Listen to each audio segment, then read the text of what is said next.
Math Chapter 5, Lesson 2. Math is fun. So we're adding and subtracting decimals, words to know. Sum is the answer to an addition problem. Difference, the answer to a subtraction problem. Addition is adding two numbers together or combining the two quantities of to get one new larger quantity. For example, 2 plus 5 is 7. Subtracting, taking one number away from another number, deleting a certain quantity from another quantity to get a new lesser quantity. 5 minus 2 equals 3. Things to know. Rule: when you add or subtract decimals, you must line up the decimals. That is the most important thing to know. So examples, 2.3 plus 4.4. So we're going to line up our decimals. 2.3, I changed it to 4.7, I'm sorry. 3 plus 7 is 10, we need to carry our 1. 1 plus 2 plus 4 is 7. Now I need to line up my decimal in my answer, so I bring it straight down. So don't forget to bring it straight down. So my answer is 7.0. So another way to look at this type of problem is graphing. So if this little white square has 100 small squares in it, and I start to fill them up, we're going to do some addition this way.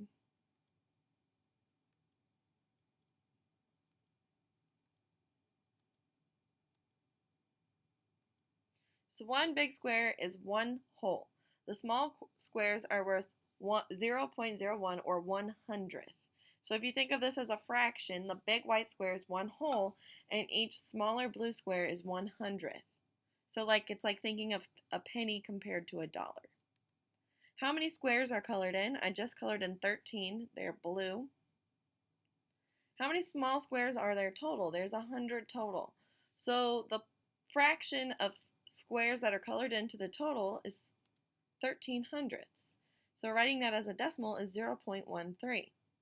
So now I want you to add 0.15 to 0.13. So remember, each little box is worth 0.01, so we just need to add 15 small boxes to the picture, and I made the 15 new ones red. So we're going to go ahead and we're going to color those in, and we're going to see what our new total is of all colored boxes.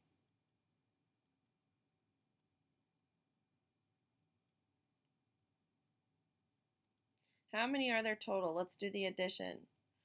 0.13 plus 0.15. Remember, when we add or subtract decimals, we must line up the decimal. So 3 plus 5 is 8. 1 plus 1 is 2. Bring down, or 0 plus 0 is 0, and we bring down our decimal into the problem. Does 0.28 match the picture above? Yes, because there are 28 small boxes colored in. So now we're going to subtract decimals. When you subtract decimals, you line up the decimal points. Again, this is just regular adding and subtracting, but you do line up the decimal points.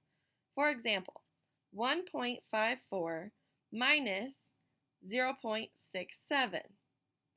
Now, you cannot take 7 from 4, so you need to borrow from the 5. The 5 turns into a 4, and you add 10 to the 4, so you have 14. 14 minus 7 is 7. Can 6 be taken away from 4? No. So again, we're going to borrow from the 1. The 1 becomes a 0, and the 4 becomes a 14. 14 minus 6 is 8. We bring down our decimal into our answer, and 0 minus 0 is still just 0.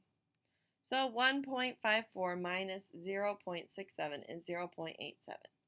So let's look at it visually. If there are 100 small squares to make up one whole, then each small square is worth 0.01. So let's fill in as many as we want.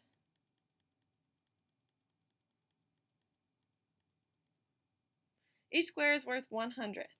There is 0.32 shown on the graph, which means I have 32 boxes filled in. If you subtract 0.09, how many are left? So we need to take away 9 squares. So now you need to count the blue squares left. Or you can just do a subtraction problem, 0.32 minus 0.9. Can we take 9 away from 2? No, we have to borrow from the 3. The 3 turns into a 2, and the 2 becomes a 12. 12 minus 9, 3. 2 minus 0 is 2. 0 minus 0 is 0. We bring down our decimal point. 0.23. So now let's count up our small blue squares. Do we have 23 left? Yes, we sure do. Let's do some practice problems. I have 3.07 plus 4.69. 7 plus 9 is 16. 1 plus 6 is 7. 3 plus 4 is 7. 7.76 is my final answer. 4.69 minus 3.07. 9 minus 7 is 2. 6 minus 0 is 6. 4 minus 3 is 1. So my final answer is 1.62. 6.320 minus 1.7. What do? We just solve like those are zeros. 0 minus 0 is 0. 2 minus 0 is 2. 3 minus 7, we can't do that. We had to borrow. 13 minus 7 is 5. Bring down our decimal. 5 minus 1 is 4. 4.520. Our next problem is 4.569 minus 1.643. 9 minus 3 is 6.